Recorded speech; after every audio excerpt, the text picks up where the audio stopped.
The restaurant buzzed around me with laughter, clinking glasses, and the faint strum of background music. I smiled politely, even though these gatherings always made me feel like I was performing on a stage I didn't ask for.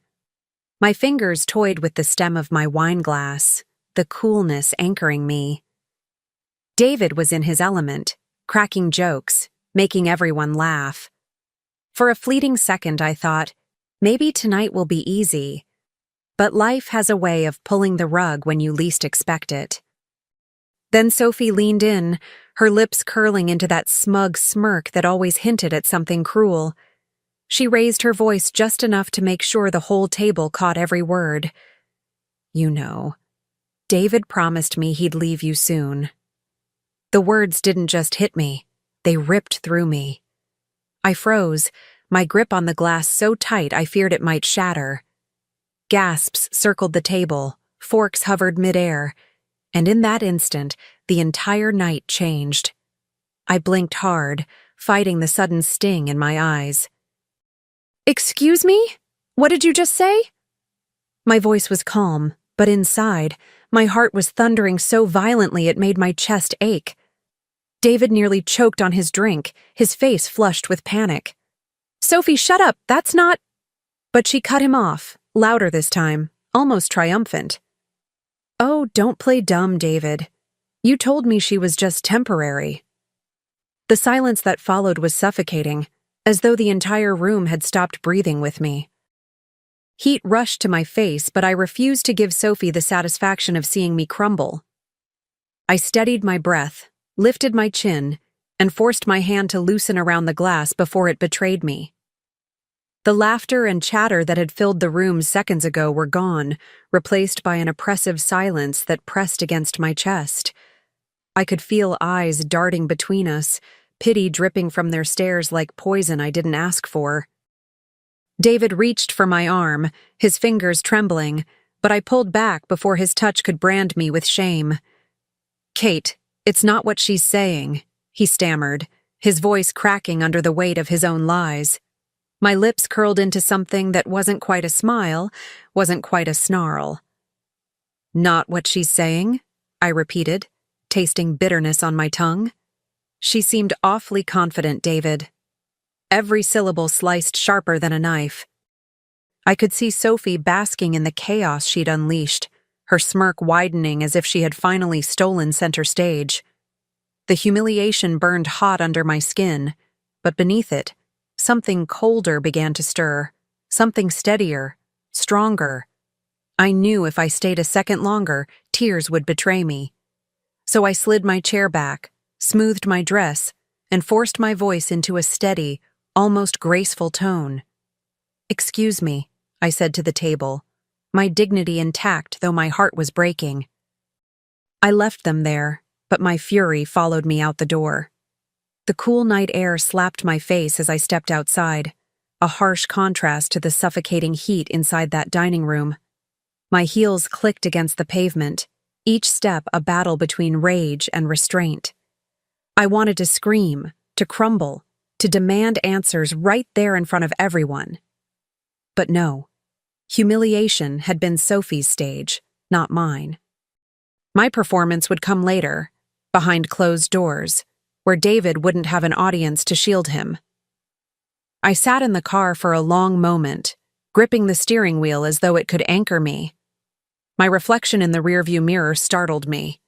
Mascara smudged slightly, eyes burning, lips trembling with the effort of holding everything back. How dare he?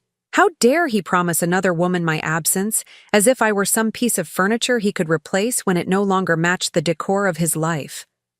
That thought alone steadied me, turned my tears to fire. Inside me, something shifted. Quiet, deliberate. If Sophie thought she had won tonight, she couldn't be more wrong. This wasn't the end of my story. It was the spark that lit a fuse I hadn't known I carried. As I drove home, every passing streetlight etched a vow deeper into my chest. David owed me answers, and I would drag the truth out of him if I had to. And once I had it, well, let's just say Sophie's smug little smirk wouldn't survive what came next. The house was dark when I walked in, but my fury lit every corner brighter than any lamp ever could. I didn't bother with small talk or pretending nothing had happened. I wanted the truth, and I wanted it now. David followed close behind, fumbling with his keys, his nervous energy filling the silence between us. My arms crossed instinctively, a shield I refused to lower. "So?" I said, my voice sharper than I intended, though part of me wanted it to cut. "How long have you been promising my replacement?" The words echoed in the stillness, settling heavy in the air. He flinched, like a man caught stealing in broad daylight.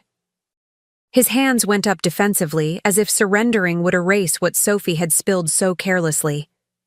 "It was just talk," he stammered, his voice shaking. I was confused. I never meant... I laughed then, not because anything was funny, but because the absurdity of his excuse was almost unbearable.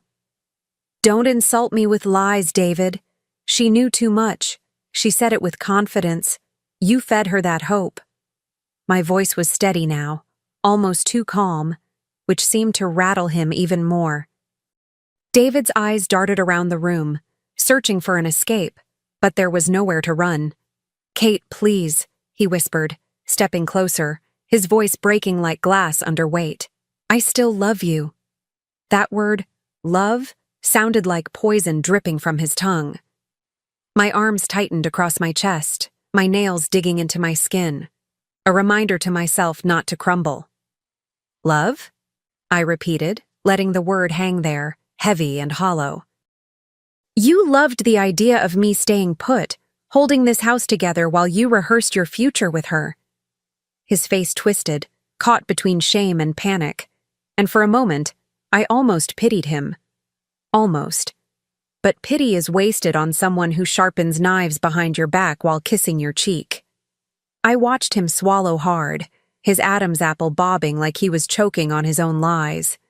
He reached out again, but I stepped back, the distance between us now more than physical. I wasn't his safe place anymore, not his anchor.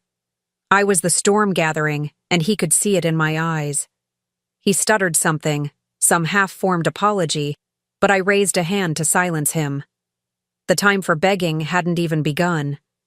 His lips trembled as he searched for words that could soften the blow, but every second of silence only hardened me further. "You don't get it, do you?" I said quietly, my voice low but slicing through him sharper than a scream ever could. "You thought you'd have time.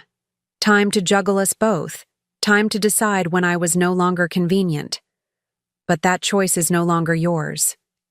His face went pale, his jaw tightening like he was bracing for impact. "Kate, please, don't do this. We can fix it. I'll cut it off with her, I'll prove it."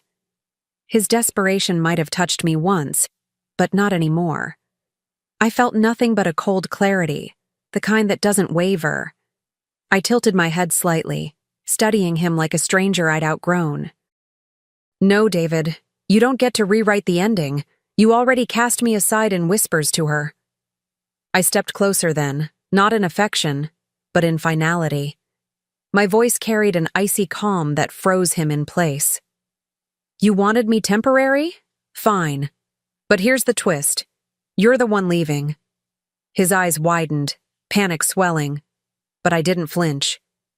In that moment, I wasn't the woman he betrayed. I was the woman who would decide how his betrayal would cost him everything.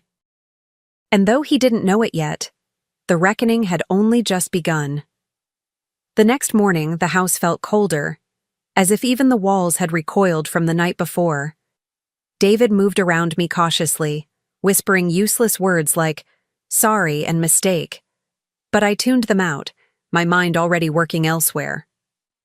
I wasn't going to scream anymore. I wasn't going to beg or cry. I was going to gather the truth piece by piece, and when I was done, there would be no way for him to wriggle free. I started small. Bank statements, receipts, late-night charges that didn't line up. Every paper I touched felt like proof that my instincts had never lied to me. My hands trembled at times, yes, but they never stopped turning the pages, never stopped looking deeper. I scrolled through his messages when he wasn't looking, catching fragments of conversations, whispers dressed as digital words. And every discovery only sharpened the blade I was quietly forging. When I called my lawyer, my voice didn't shake. "I need to know exactly what my options are," I said, sitting at my desk, a pen clenched tight between my fingers. She reminded me of the clause in our prenup, one I had almost forgotten. Infidelity meant I kept the house, the assets, nearly everything. Her tone was matter-of-fact, but to me it sounded like justice finally leaning in my favor. And in that moment, I knew. I wasn't just preparing for divorce. I was preparing for war. David must have sensed something was off, but he mistook my silence for surrender. He tried to slip back into routine, coffee in the mornings, forced smiles at dinner, as though pretending could stitch us back together. What he didn't realize was that every quiet nod, every calm glance was me watching, waiting, collecting. He was living in the illusion of control, while I was already dismantling his world piece by piece. Late at night, when the house was still, I sat with folders spread across the table. Bank transfers he couldn't explain, hotel receipts tucked between business expenses, messages with Sophie that dripped with arrogance. Each page was another nail in the coffin he built for himself. My heart hurt, of course it did, but pain had transformed into focus. And focus is far more dangerous than rage. I found myself remembering little things. His distracted smile at dinner parties, the sudden work trips that stretched longer than they should have, the way he avoided eye contact when I asked about his day. They weren't random anymore. They were puzzle pieces that finally clicked together. And with every revelation, my resolve only deepened. I wasn't just uncovering betrayal, I was setting the stage for his downfall. When I met with my lawyer again, she leaned forward, tapping the prenup with her pen. "If you can prove the affair, the clause is clear. Everything goes to you." Her words settled into me like steel.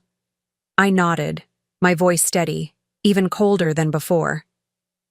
"Good. I don't want a divorce filled with pity. I want justice." And for the first time since Sophie's smirk shattered my world, I felt control returning to my hands. At home, David noticed the distance, but mistook it for hurt. He hovered in doorways, offering half-hearted apologies, his eyes searching for softness in me. He didn't realize the softness was gone, replaced by something sharper, something calculated. I answered him with clipped words, polite nods, and silence that gnawed at him more than shouting ever could. The silence wasn't weakness, it was strategy. Each day that passed, I felt the ground shift in my favor. He thought I was retreating, but in truth, I was preparing the perfect strike. The beauty of silence is that it blinds the enemy, lulls them into comfort, makes them careless.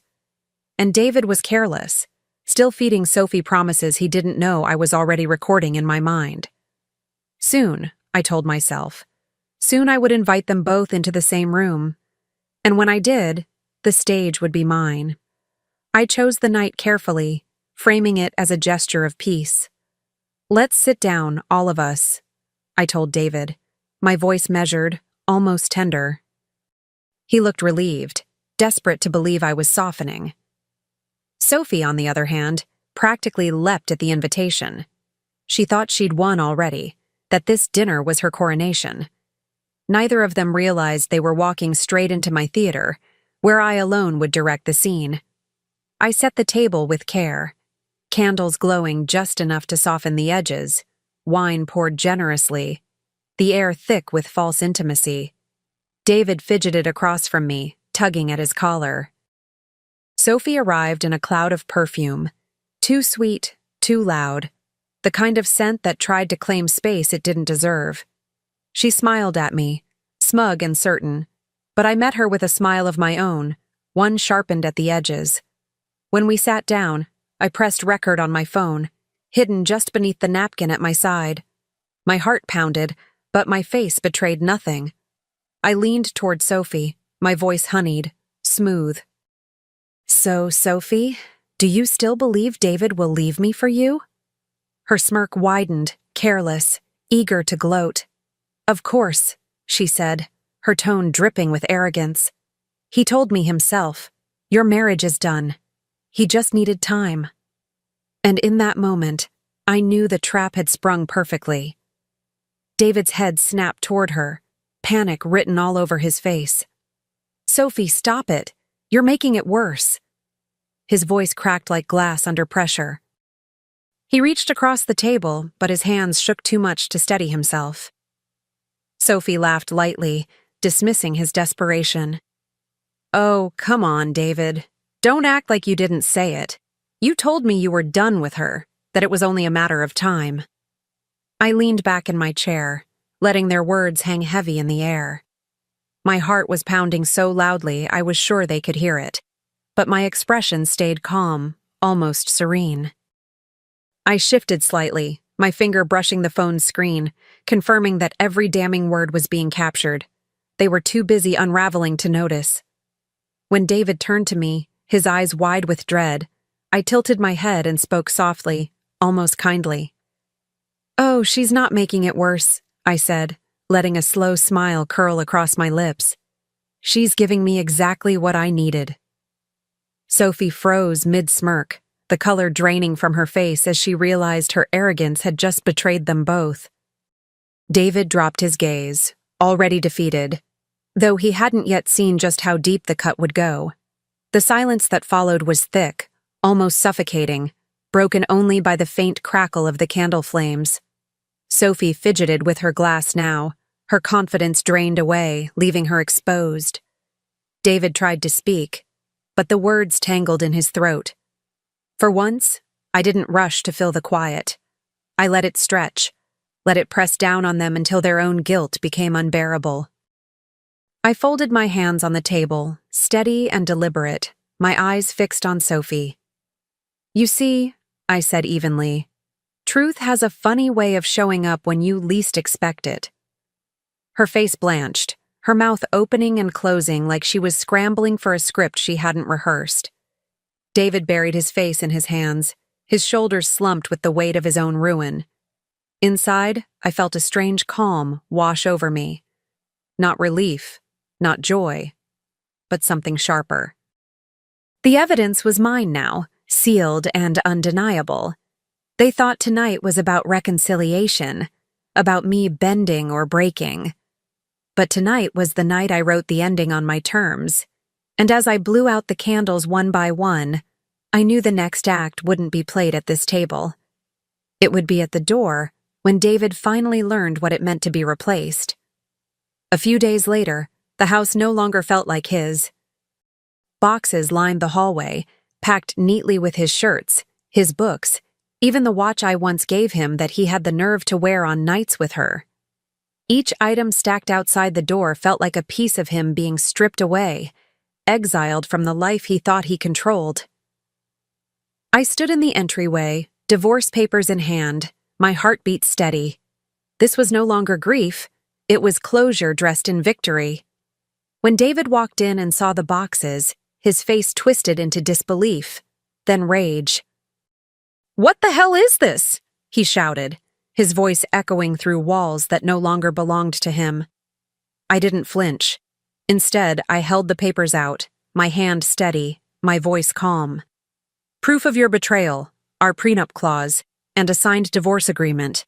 I get the house, the assets, the freedom. You get Sophie. For a second, he looked like a man drowning, grasping for air that wasn't there. His anger collapsed into desperation, his voice breaking. "Kate, please, don't do this. We can fix it. I'll change." But I'd heard every version of that promise before, whispered into Sophie's ear when he thought I wasn't listening. And now, I held the one promise he couldn't escape, the one where he left with nothing. I didn't give him room to beg. The moment his plea left his lips, I cut him off, my tone colder than I thought myself capable of. "No, David. Sophie said you promised to leave me. Congratulations. Promise fulfilled. His mouth fell open, but no words came. He looked small then, smaller than I had ever seen him, a man undone by his own arrogance. Sophie appeared in the doorway, her eyes darting between us, expecting me to crumble, to lash out, to fight for him. Instead, I stepped aside and gestured toward the boxes. "He's all yours," I told her, my voice steady, almost kind. Her smirk was gone, replaced by the realization that she had inherited not a man, but the wreckage he had become. David turned back to me, eyes glistening, his hands half raised like he could still pull me back into his orbit. But I stood rooted, unshaken, the papers pressed against his chest until he took them. The sound of them crumpling in his grip was music to me. This wasn't just a breakup, it was a transfer of power. And for once, I was the one closing the door. With one hand, I pulled the door wide open. With the other, I pointed to the boxes stacked outside. His face was pale, Sophie's was flushed, and together they looked less like lovers and more like exiles. "You wanted a new beginning?" I said softly. "Well, here it is. Out there, not in here." And before he could answer, I slammed the door shut, the sound reverberating like a gavel sealing his fate. Leaning against the wood, I closed my eyes and drew in a deep, steady breath. For the first time in years, the air inside felt light, free of the lies that had poisoned it. My body trembled, not from fear or grief, but from release. It wasn't the tears of a woman abandoned. It was the calm of a woman who had taken back everything stolen from her. I straightened, walking through the rooms that now belonged only to me, each step echoing with new ownership. The house wasn't a battlefield anymore. It was mine, untouched by deceit. And as I reached the window, watching David and Sophie stumble under the weight of his boxes, I felt it clear as day. Revenge hadn't broken me. It had rebuilt me,